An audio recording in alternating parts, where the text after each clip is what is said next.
Maayong aga sa atong tanan. It's a cloudy Sunday, but it is a joyful Sunday. Amen? Because the joy of the Lord is our strength. Hallelujah. Praise the Lord.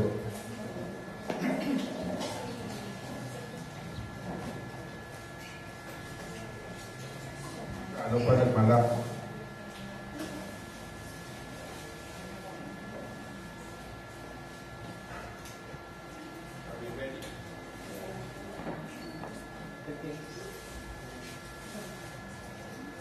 So this morning,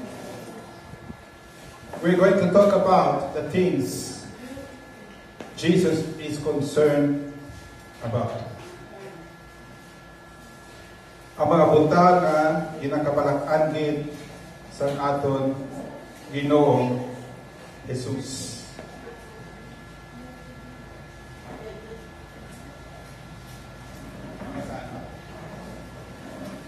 The book of Revelation is the least read of all New Testament books. Aminin?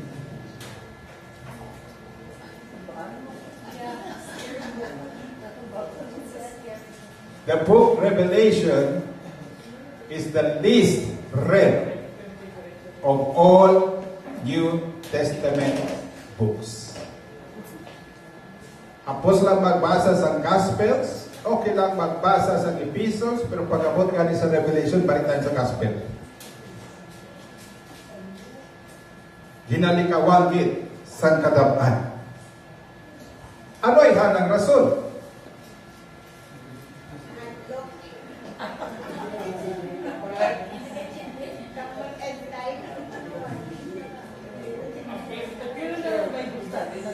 Yes.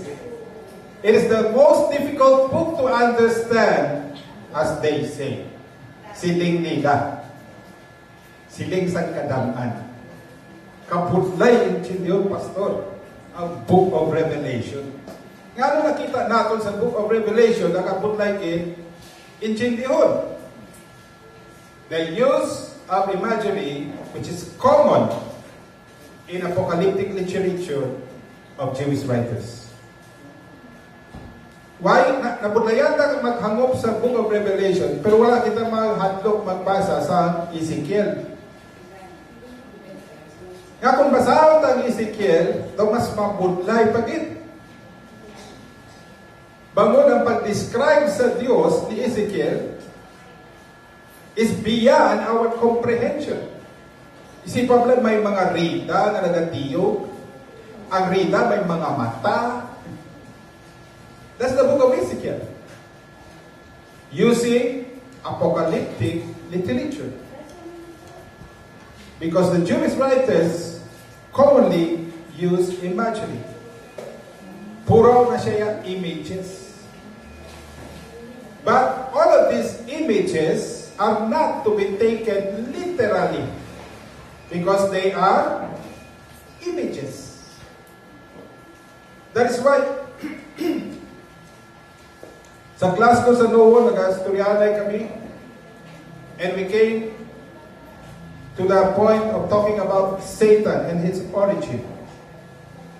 And immediately, gina-point tayo sa passage sa Ezekiel.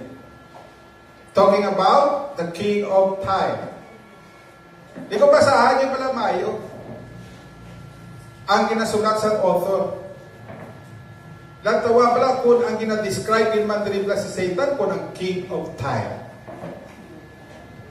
Using imagery. That is why when we tend to try to put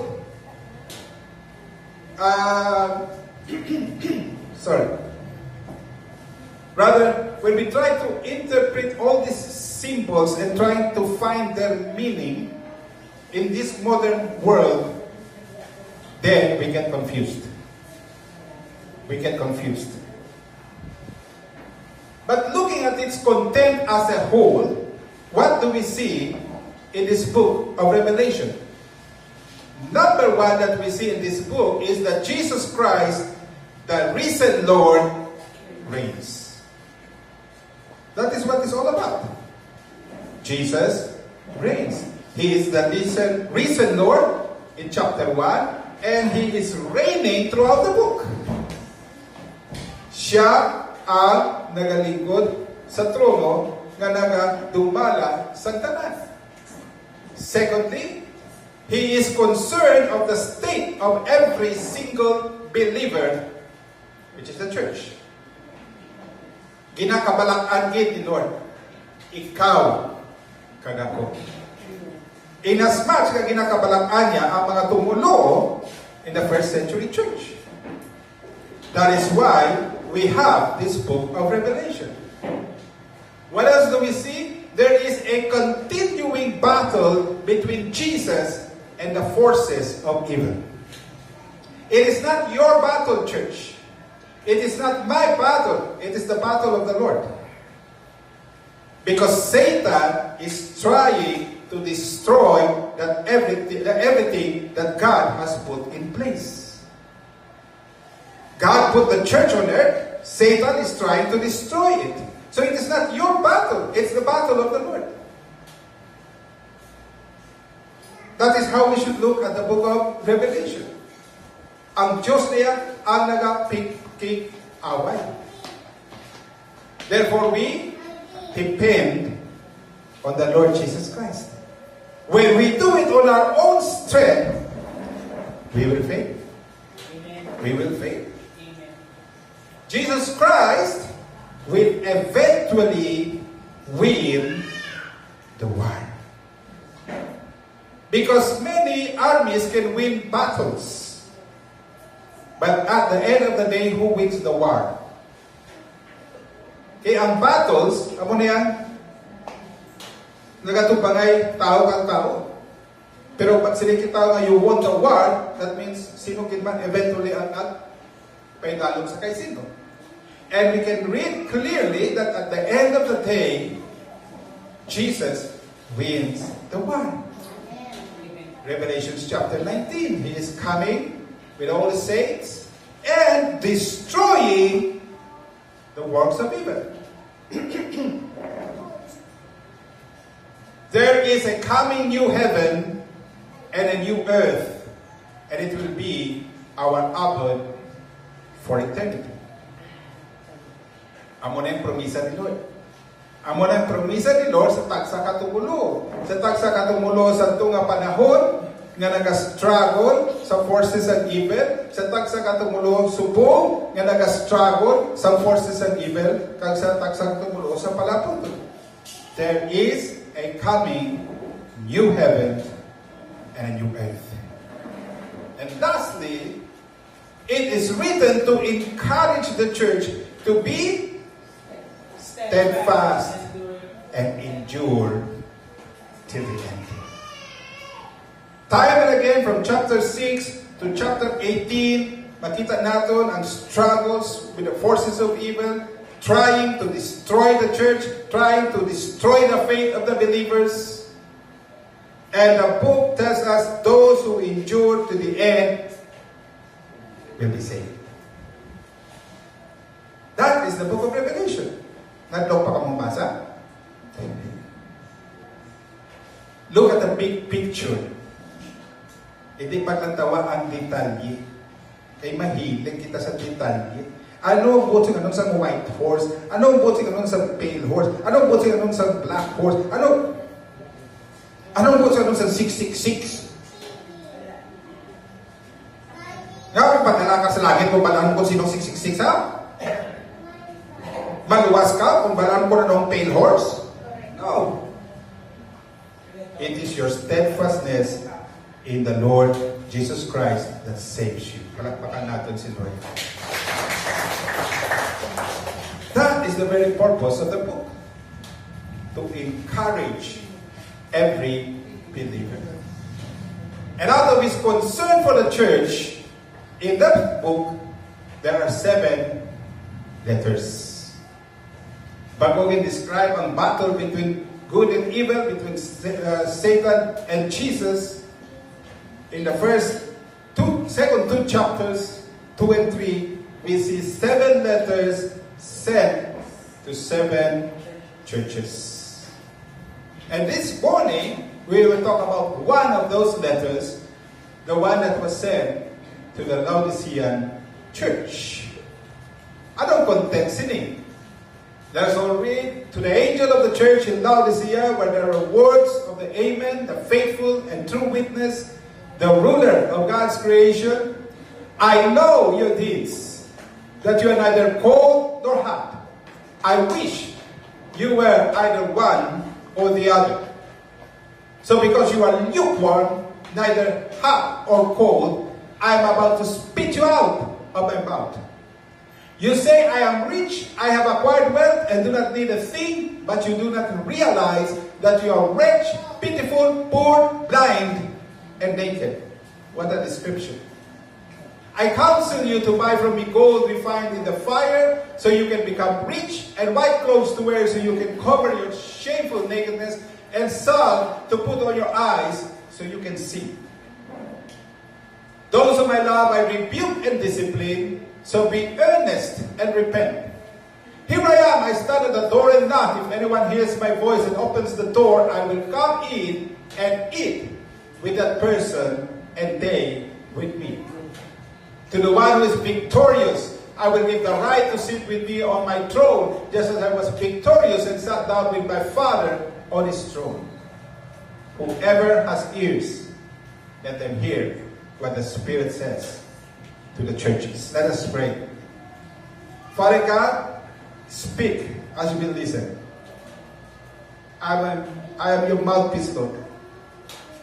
Use your servant. And that every word, O God, be fulfilled to the praise and glory of your matchless name. This we pray in Jesus' name. Amen. So what do we see in this letter? What is Jesus concerned about? The first thing that we see from this letter is that Jesus is concerned with what we do. Ano ang ginahimo natin? Paul and James' epistles have always been looked as contradictory one with the other. Sa anong rason? Because Paul insists that we are saved by grace through faith. Whereas James tells us that without good works, our faith is dead. So in the early centuries, sa pag-provide ang canon of scriptures para matipon ining mga letters to make it into a New Testament book, nag-struggle ang mga fathers natin, spiritual fathers, to reconcile these two books. To the extent nga from time to time, ginakakas ang book ni James, kaya nakafocus siya sa deeds. Hindi ba na luwas na kita magi sa pagtuo, karon magatingwa naman ta sa paghimo sa mga butang para maluwas kita. But when we consider these two statements, James and Paul, how can we reconcile them? The only way to reconcile them is to recognize that Paul's statement is about how one can be saved. It's the how. How can you be saved? By faith. If you believe in your heart that Jesus is Lord, and you confess, or rather, if you believe in your heart that Jesus was risen from the dead, and you confess in your mouth that Jesus is Lord, then you are saved. So it is by faith, no question. But James' statement is about how we live out that salvation. Yes, amen. Hello, church. Yes. We live it by deeds. By our good deeds. Paano mo mapapatunan nga ikaw yara kay Kristo? Paano mo mapapatunan nga ikaw naluwas na pinaagi sa imo maayo ng mga buhat? Yes, we are saved by faith, but we prove that faith by what we do, by our deeds. In fact, when we take a look at the parable of the sheep and goat in Matthew 25, what does it tell us? It tells us that the sheep, the saved, are characterized by what they did. If you did this to the least of my brethren, then you did it to me, said Jesus. And what was those deeds? Visiting those in prison, visiting the sick, giving food to the hungry, giving water to the thirsty, providing clothes to the naked.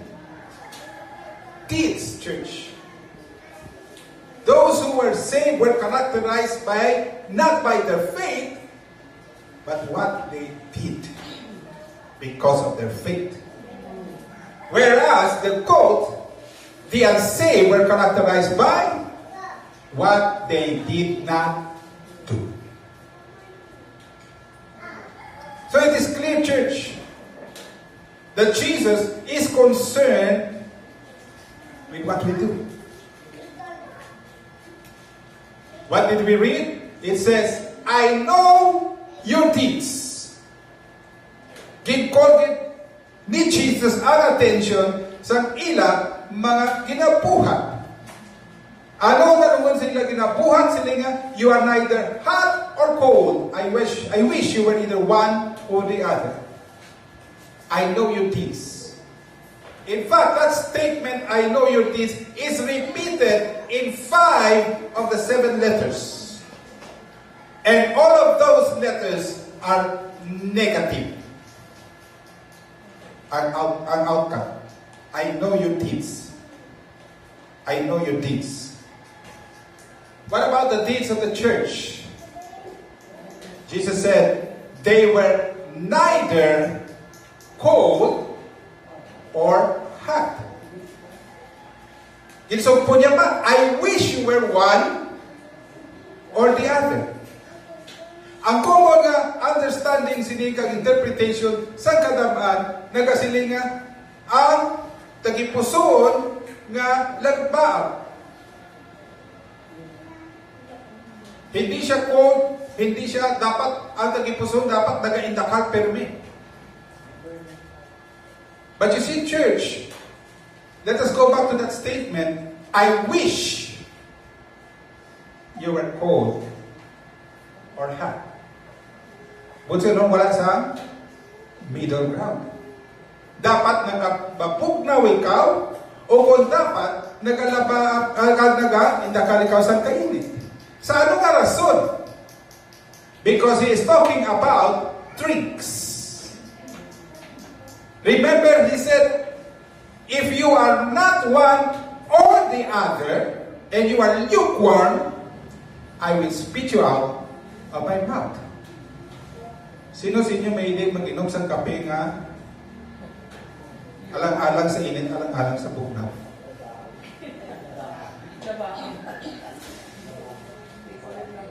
Hindi ba na? Mas mahirap utangan mo na lang ice para na iced coffee. O kung gali pa indakal para na hot coffee. Pero kung laba, ito itumpla mo. Amen, church? It is the same thing. What is Jesus talking about? The deeds of the church. The deeds of the church are neither cold nor hot. Nga man, cold drink is refreshing in a hot summer. Hello. Whereas, hot drink is refreshing in a cold winter. Tagay pala sa cold drink sa winter, kung hindi pa kudugo, naging tapat. Hello, church. Now, how does that relate with our works? Ang punsing anon ni Jesus that this church was a complacent church. Nagkawa pala, ipanilaga lang, ayaw pala ng picture. No? Pareho lang. Anong sabi? What? wala paki sa mundo. Where there are people who are hungry and thirsty, the church is not doing anything. Where there are people who are naked and in prison, the church is not doing anything. Complacent. They were neither hot, wala sila gindakal-dakal nga nagakalayo sa pag-serve, neither were they cold, ready to bring refreshing acts to the people who were struggling in their lives. What have we done or are doing to or for the people that refreshes their soul? Ano nahimo natin? Ano nahimo natin para sa aton kaingon? Ano nahimo natin para sa aton utod? Ano nahimo natin para sa... The Lord Jesus is concerned about what we do. Are you on fire that you can bring warm? Or do you have that cold, refreshing drink for those who are thirsty of the Lord Jesus Christ? Remember the warning. It is stern. I will spit you out of my mouth. That is the warning of the Lord Jesus Christ to the first century church and to all the churches of the ages. That includes us. If we remain complacent, He will spit us out of His mouth. What are we doing for the Lord? Jesus is concerned about how we stand. When we consider the word stand, it could signify being on your 2 feet, like I am standing, you're all sitting down. It could be maintaining a specific or specified position or posture. I am standing upright, he is standing with a bend. It could also be maintaining a personal position on issues. I stand strongly against LGBTQ, that is a stand. It could also mean maintaining a relative position in or as in a graded scale. He stood third in the competition. So all of these are the ways that we understand using the word to stand. But with regards to our spirituality, it signifies one's state spiritually or one's character. How we stand before the Lord. The letters to the churches stipulated how each stood in their spirituality. Isa-isaon natin, Ephesus, ano ang ilang stand sa tubangan sa Diyos? You have forsaken the love you had at first. Smyrna, I know your afflictions and your poverty, yet you are rich. Hintayaw sila. Pergamum, some among you hold to the teaching of Balaam. Likewise, you also have those who hold the teaching of the Nicolaitans. They had false teachers. Thyatira, you tolerate that woman Jezebel who calls herself a prophet. Again, false teaching. Sardis, you have a reputation of being alive, but you are dead. Buhi ko no, gali kay patay. Philadelphia, how did it stood? I know that you have a little strength, yet you have kept my word and have denied my name. Again, Hindaya. And of course, Laodicean church, we read, you say, I am rich, I have acquired wealth, and I do not need anything. But you do not realize that you are wretched, pitiful, poor, blind, and naked. That is how this church stood before the Lord. Consider what they thought of themselves. I am rich. I have acquired wealth, and I do not need a thing. Grabe ang klase ng church. Grabe ang klase ng church. And what was the real status? You are wretched, pitiful, poor, blind, naked. Ouch! Grabe ang tindog nila sa tubangan sa Diyos. Grabe ang tindog nila sa tubangan ni Jesus. What a shame. What did Jesus offer? Jesus said, "Buy from me gold refined in the fire, white clothes, and salve." These three things is a representation of what Laodicea is as a city. They were financially stable.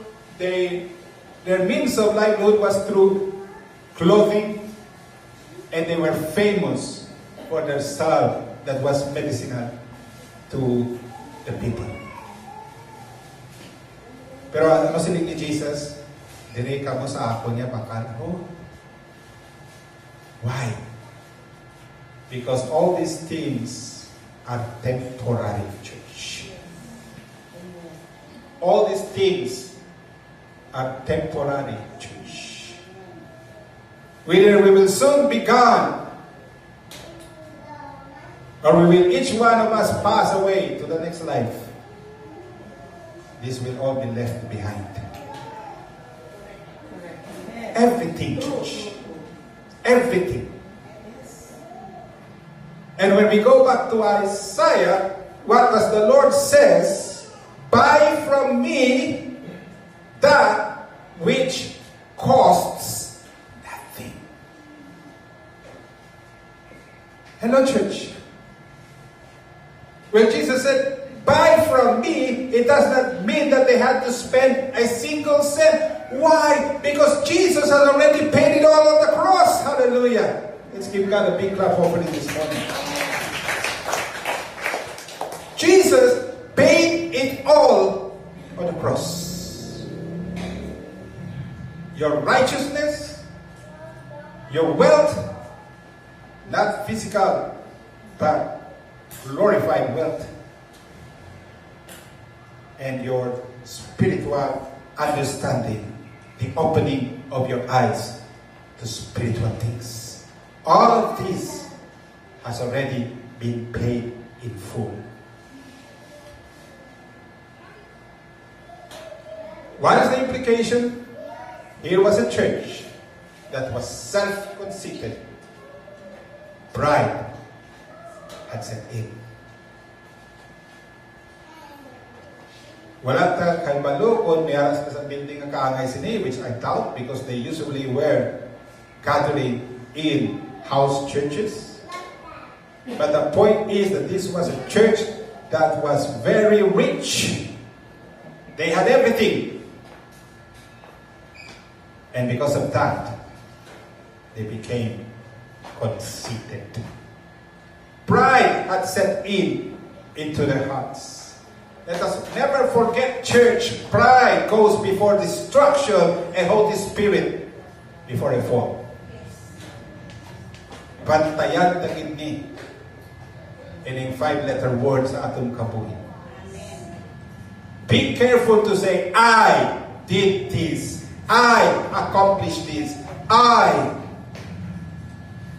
Because then your stand before the Lord will be wretched, poor, naked, blind. Let us put our eyes on Jesus, not I.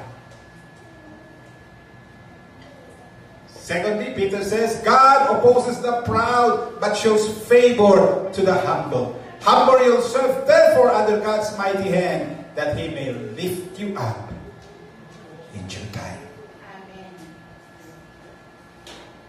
God is going to lift us up all in due time, church. Because when Jesus comes, we will reign as kings and priests in the kingdom of God. Palakpakan natin siya. Kings and priests. You may be a nobody today, but in Jesus Christ you are kings and priests. Hallelujah. Hallelujah. Hallelujah. The question is, how are we standing before the Lord today? How are we standing? The last thing that Jesus is concerned about, where we belong. One of the characteristics of a human is that he was created a social being. A social being longs to belong. Di ba lang? Tanan kita, aray ng longing. Kakabahin kita sa someone or something. We commonly want to be part of something or someone. And that could be marriage, family, social gatherings, community, church, di manipatagsi, etc. We long to be part. And the moment you feel that you are not part, ano ang reaction?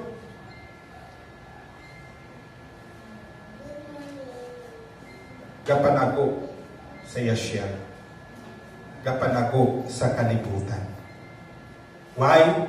Because they feel rejected. And because they feel rejected, depression can come in, oppression can follow, and eventually possession. Or, suicide na lang. Wala ko pulos. Wala sa may nagalab sa akon. Wala sa may nagabaton sa akon. Wala sa may nagakilala sa akon. The longing to be part of something or someone. Why were we created as social beings? That is a question that we should understand and know clearly. Nga ang kasubong sinikita gintugas ang Diyos. Because God Himself is a social being. Let us never forget, church, He existed in eternity as three persons closely knitted, one with other. Eternity, Father, Son, and Holy Spirit. United, bound by love, because God is love. Because He has decided to share such affection with us, creating us in His image.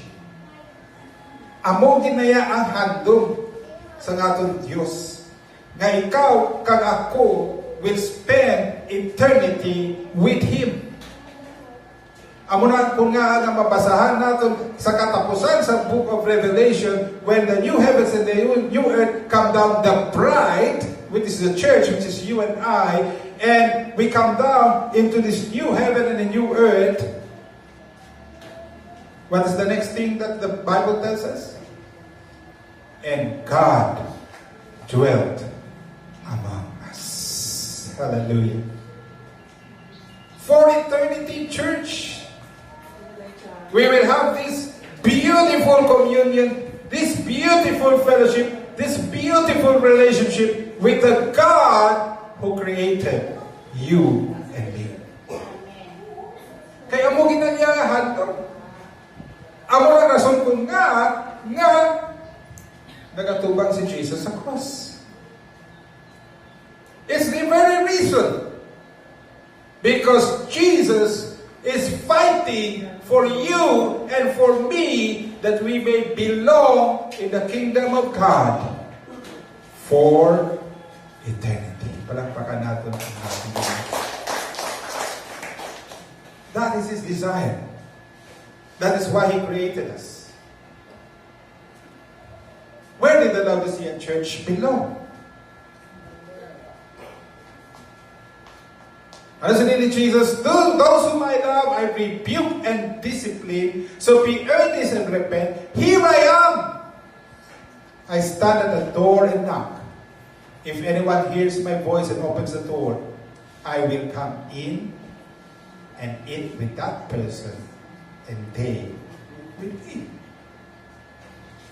Jesus was longing for that fellowship with his church. Know that this church was loved by the Lord. Whom I love, I discipline. That is Jesus. He's so concerned so much for the church. He loves this church. That in order just to pull it back to him, he has to impose discipline. They were called to repentance. Jesus is always waiting for his saint to repent. Ano siling ni Peter? Even for those who are unsaved, God is not slack concerning his promise, but that he is willing for all to come to repentance. He is longing, he is wanting. It is the very reason why God came into the Garden of Eden himself personally looking for Adam and Eve. Not because he did not know where Adam and Eve was. He definitely knew where Adam and Eve were. But he came down looking for them. Adam, where are you? Ani ko ni Lord, hindi na ko pagtulungan, Lord. Nauya ko. What have you done? Ginbaso niya pa si Lord. Ang ginalaw sa Diyos, nga hinursulan, ni Adan ang iragin himo. Wala.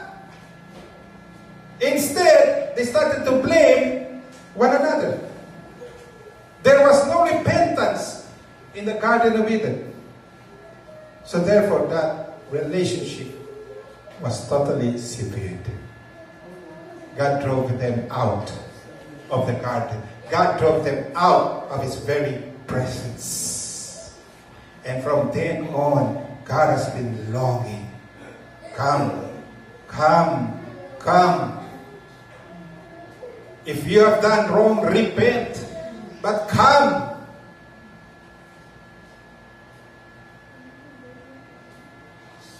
They were totally out of fellowship with the Lord. In other words, mga kauturan, here was a church of Christ without Christ in the church.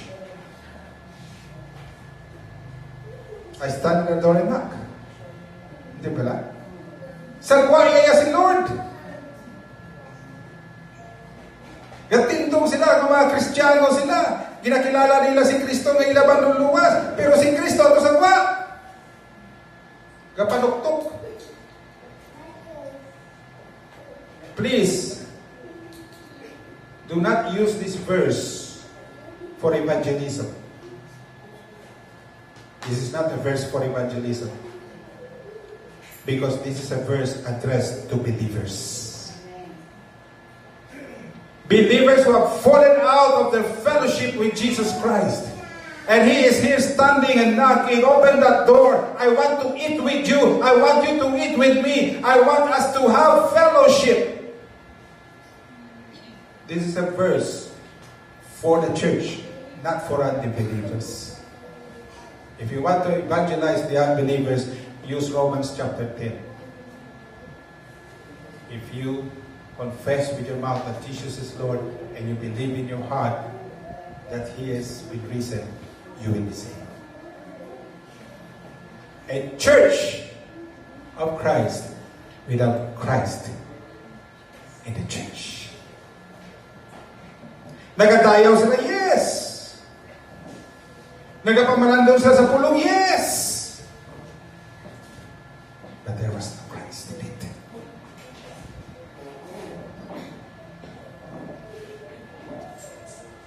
Where do we belong today? Is Jesus in our lives? Is Jesus in this church? Or is Jesus out? Still knocking.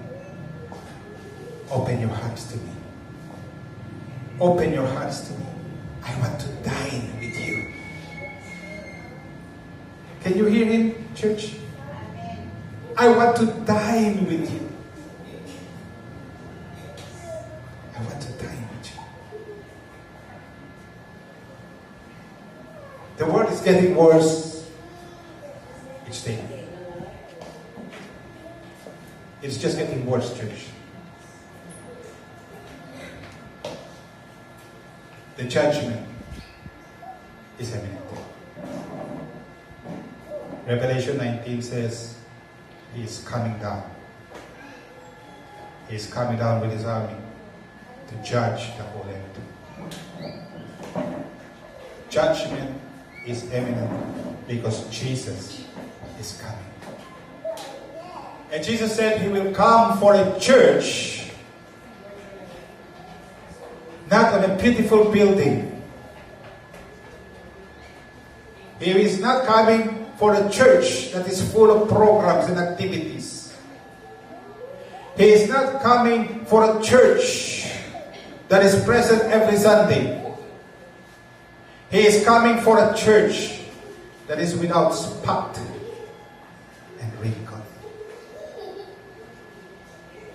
A pure church. A church wholly devoted to the Lord. He has shown His concern by sending His letters to the churches then. And He still shows His concern as He speaks now. And He says to us all, to the one who is victorious, I will give the right to sit with me on my throne, just as I was victorious and sat down with my Father on His throne. Whoever has ears, let them hear what the Spirit says to the churches. To the one who is victorious.